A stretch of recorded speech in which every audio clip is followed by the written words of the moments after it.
Morning. अब हम लोग आज पढ़ाई करने जा रहे हैं वर्ग 8 का।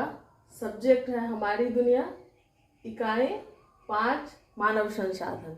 तो हम लोग आज पढ़ाई करेंगे मानव संसाधन के बारे में। एक बात हम बताना चाहते हैं कि ये चैनल जो है वो 6 to 8 के बच्चों को सब्जेक्ट वाइज पढ़ाता है, सोशल साइंस का सिर्फ। तो सोशल साइंस में क्या क्या आता है? हमारी दुनिया, अतीत से वर्तमान। हमारी दुनिया क्या है? ज्योग्राफी है। अतीत से वर्तमान क्या है? इतिहास है। सामाजिक, आर्थिक, राजनीतिक, जीवन, ये क्या है? तो पॉलिटिकल साइंस और इकोनॉमिक्स से संबंधित विषय है ये। अब देखिए, आजकल बीपीएससी के लिए जो कुछ टीचर बहाली का वैकेंसी निकला हुआ है 6 to 8 के लिए। 6 to 8 के टीचर जो बीपीएससी के माध्यम से बहाली होंगे, तो इस चैनल का अगर वो सुनते हैं, इससे अध्ययन करते हैं, तो उनके लिए हमको लगता है कि ये रामबाण का काम करेगा ये इस चैनल पे पढ़ाया हुआ विषय। क्योंकि 6 to 8 का टीचर बनना है और 6 to 8 के बिहार बोर्ड का जो सिलेबस है उसके माध्यम से मैं इसे पढ़ाती हूँ।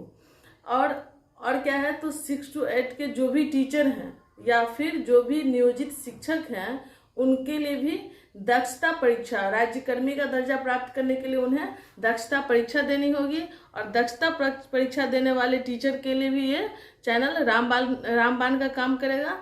क्योंकि इस चैनल पे 6 to 8 का सोशल साइंस के जो टीचर होंगे, नियोजित टीचर, उनको बहुत अधिक लाभ प्राप्त होने वाला है इस चैनल का, अगर वो सभी वीडियो देख लेते हैं।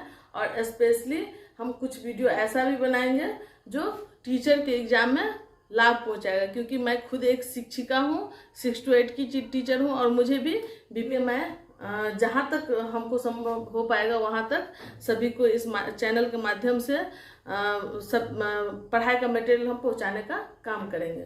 Thank you. चलिए अब हम आते हैं अपने सब्जेक्ट पे।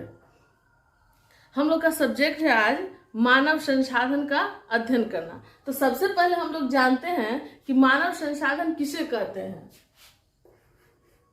मानव संसाधन, इस चीज को जानना बहुत आवश्यक है, क्योंकि आए दिन आपको इस शब्द से सामना होता है, लेकिन लोग इसका परिभाषा, एक्चुअल परिभाषा नहीं जानते हैं और इसको बता नहीं पाते हैं। तो इस चीज को हम लोग जान लेते हैं आज। मानव संसाधन कौन है? तो सामान्यतः वैसे एज ग्रुप के, वैसे आयु वर्ग के लोग जो 15 से 60 के होते हैं, 15 से 60 आयु वर्ग के जो लोग होते हैं, वो जो मुख्य रूप से शिक्षित हो, शिक्षित होना उसका जरूरी है, या शिक्षित, स्वस्थ, या किसी न किसी कौशल से प्रशिक्षित हो। अब देखिए, एक मानव संसाधन कब बनता है? 15 से 60 आयु वर्ग का होना चाहिए, वो शिक्षित रहे, स्वस्थ रहे। स्वस्थ तो अति आवश्यक है, अगर स्वस्थ रहेगा तभी वो कुछ काम कर पाएगा। तो शिक्षित रहे, स्वस्थ रहे, और आर्थिक उपार्जन के लिए किसी न किसी कौशल से प्रशिक्षित रहे। क्योंकि मानव तभी संसाधन बन सकता है जब वो आर्थिक उपार्जन करेगा। स्वस्थ रहेगा तभी वो आर्थिक उपार्जन करेगा, किसी न किसी कौशल से प्रशिक्षित रहेगा तो आर्थिक उपार्जन करेगा, शिक्षित रहेगा तो आर्थिक उपार्जन करेगा, तब वो क्या हो जाएगा? मानव संसाधन बन जाएगा। संसाधन के रूप में मनुष्य का प्रयोग होने लगेगा। तो आज हम लोग इस परिभाषा को जान ले, लिखेंगे कि मानव संसाधन का तात्पर्य वैसे व्यक्ति से है जो सामान्यतः 15 से 60 आयु वर्ग का हो और वो शिक्षित, स्वस्थ तथा किसी न किसी आर्थिक उपार्जन के कौशल से प्रशिक्षित हो। तो यही कौन हो जाएंगे? मानव संसाधन हो जाएंगे। चलिए आगे हम लोग देखते हैं। परिभाषा है कि साक्षर का, साक्षर कौन व्यक्ति है?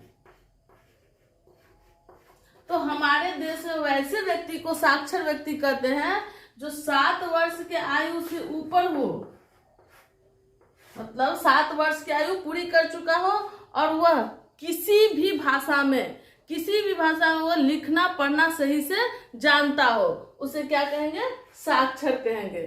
चलिए अब अगला पॉइंट हम लोग जानते हैं कि अगला क्या है? देखिए अगला पॉइंट है जनसंख्या। बहुत नाम सुनते होंगे आप लोग जनसंख्या का, कि जनसंख्या जनसंख्या जनसंख्या इतना हुआ, जनसंख्या कम हुआ, जनसंख्या ज्यादा हुआ, लेकिन ये जनसंख्या है क्या? तो जनसंख्या उसको कहते हैं जो किसी निश्चित क्षेत्र में रहने वाले लोगों की संख्या होती है, उसे जनसंख्या कहते हैं। किसी निश्चित क्षेत्र में रहने वाले लोगों की कुल संख्या को, ठीक है, किसी निश्चित क्षेत्र में रहने वाले लोगों की कुल संख्या को क्या कहेंगे? जनसंख्या कहेंगे। अब देखिए जनगणना से हमेशा हम लोग को सामना होते रहता है, जनगणना के बारे में हम लोग जानते हैं। तो जनगणना किसको कहते हैं? तो किसी निश्चित क्षेत्र में रहने वाले लोगों की आधिकारिक गणना जो होता है उसे क्या कहते हैं? जनगणना। जो किसी निश्चित क्षेत्र में रहने वाला लोग है उसका अगर आधिकारिक रूप से एक निश्चित समय पे होता है उसे क्या कहते हैं? जनगणना। तो जनगणना भी हम लोग जान गए किसको कहते हैं जनगणना? किसी निश्चित क्षेत्र में रहने वाले लोगों की संख्या का एक निश्चित अवधि में, निश्चित समय पे अगर गणना की जाती, गिनती की जाती है आधिकारिक रूप से, तो उसे क्या कहेंगे? जनगणना कहेंगे। अब देखिए सवाल ये बनता है कि भारत में जनगणना कितने वर्षों पे होता है? तो आप सब जानते हैं भारत में जनगणना कितने वर्ष पे होता है? 10 वर्ष पे होता है। तो जो पिछला जनगणना हम लोग जो अभी तक जिसके डाटा से काम करें वो जनगणना कैमा जनगणना था? तो वो 15वां जनगणना था। अब आगे जो आने वाला जनगणना है वो कैमा होगा? 16वां। तो एक बात देखिए 16वां जनगणना कब हो जाना चाहिए था? 2021 में ही हो जाना चाहिए था, लेकिन सरकार की कुछ व्यस्तता के कारण या फिर किसी भी कारण से सरकार अभी तक इस गणना को नहीं करवा पाए हैं, जो कि 2 साल डिले लेट हो चुका है। तो अब देखिए सबसे पहला जनगणना क्वेश्चन पूछेगा, बीपीएससी में भी पूछेगा, बच्चों से भी पूछता है और टीचर को भी इससे सवाल बन सकता है कि सबसे पहला जनगणना कब हुआ था? तो सबसे पहला जनगणना 1872 ईस्वी में हुआ था। किसके काल में? लॉर्ड मेयो के काल में। अब देखिए रेगुलर मतलब प्रति 10 वर्ष के बाद वाली गणना, रेगुलर जनगणना की शुरुआत सबसे पहले कब हुई? तो 1881 में, 1881 ईस्वी में रेगुलर जनगणना की शुरुआत की गई थी। तो इस चीज को हम लोग जान गए।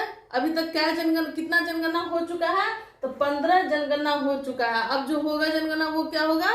वो 16वां जनगणना होगा। चलिए अब अगला पॉइंट हम लोग देखते हैं। अब देखिए हम लोग जानेंगे कि 2011 के जनगणना के अनुसार कितना जनसंख्या है? तो 2011 के जनगणना के अनुसार कुल जनसंख्या